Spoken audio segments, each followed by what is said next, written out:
You have been sentenced to death in a magical court. The court allows all prisoners to pick how they die, and they will carry it out immediately. You have it all figured out until the prisoner before you picks old age, and is instantly transformed into a dying old man. Your turn approaches. When our worlds collided, we were unprepared for magic. All of our technology was useless against the elves and their sorcerers, or the dwarves and their powerful enchantments, or the orcs and their shamans. You would think that bullets, tanks, and fighter jets would carry the day easy, but no, not even nukes did squat. Oh, nukes worked fine, but then some dwarf would come along and purify the soil, an elf would restore nature, and a fucking orc shaman would summon the spirits of the dead back to the living world. Soon our world was just another part of their overrealm and mankind. Without magic, we were nothing, less than nothing, not even slaves. We were livestock, literally livestock, to be bartered and traded and consumed. If you were lucky, you were given to the orcs, who would just eat you.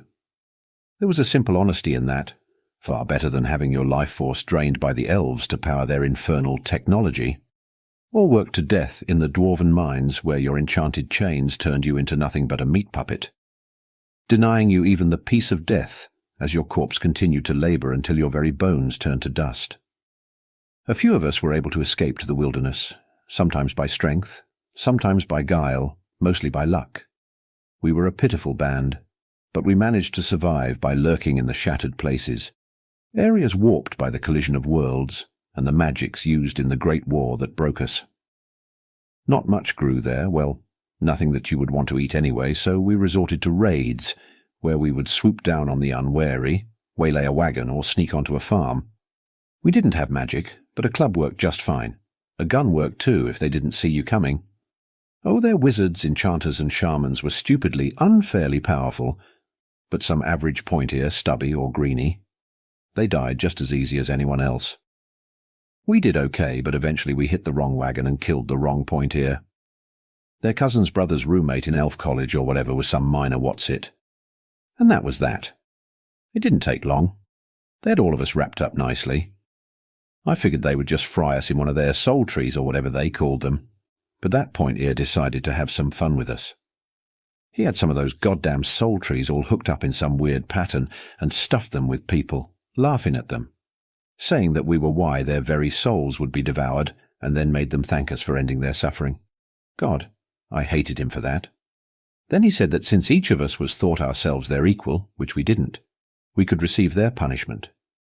Each of us could choose how we died, and the trees would grant our wish.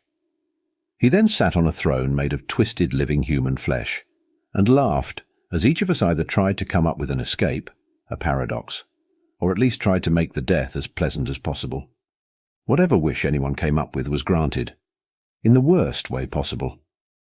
I was halfway through the line watching each of us get fucked over once again. Soon I was second in line just behind Mark, and wouldn't you know it, that sorry mother stole my idea. I wish to die of old age, he said hopefully. That damn point-ear laughed hard that time and waved his hand. Mark turned into a rapidly vibrating blur, screaming with an impossibly high-pitched voice. I watched in horror as he screamed, unable to move, blurring ever faster and faster. Then he started to age. They were forcing that poor son of a bitch to live out his entire life standing in place right there over just a few minutes for us. But for him it was decades. Finally it was over, and Mark fell, withered and grey, to the ground. Now it's my turn. That goddamn point-ear is sitting there smiling at me. He laughs. Fucking laughs at me. Go ahead, he snickers, choose. Oh, I hate him. I hate all of them.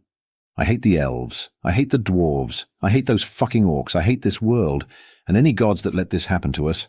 I want them all gone. Suddenly it hits me. I know what to do.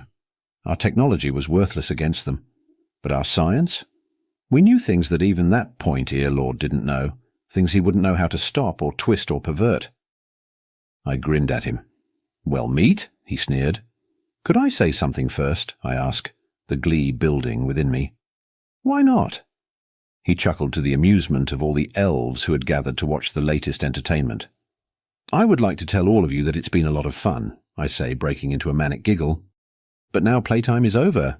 You probably won't know it, but mankind just kicked your ass. I'm now ready to choose. Your impertinence will be justly rewarded, meat, old Point-Ears snickers at me. Choose. I choose, I giggle. Death by false vacuum decay. Point-Ears is looking really confused right now. He's not sure how to handle this. You don't mean you don't know what a false vacuum is? I sneer, laughing. Even we lowly humans know about that. Of course I know what it is. Point-Ears snaps and starts to wave his hand. I laugh and extend my middle fingers one last time. Author's note. False vacuum decay involves the quantum fields that define our reality. If one of them is in a false vacuum state, an actual possibility, and were to suddenly fall to its true vacuum state, the result would be a wave of unraveling reality moving outward from the point of origin at the speed of light, destroying everything, and leaving an entirely different reality behind it where the laws of physics are completely different. Everything is gone, exactly like he wanted.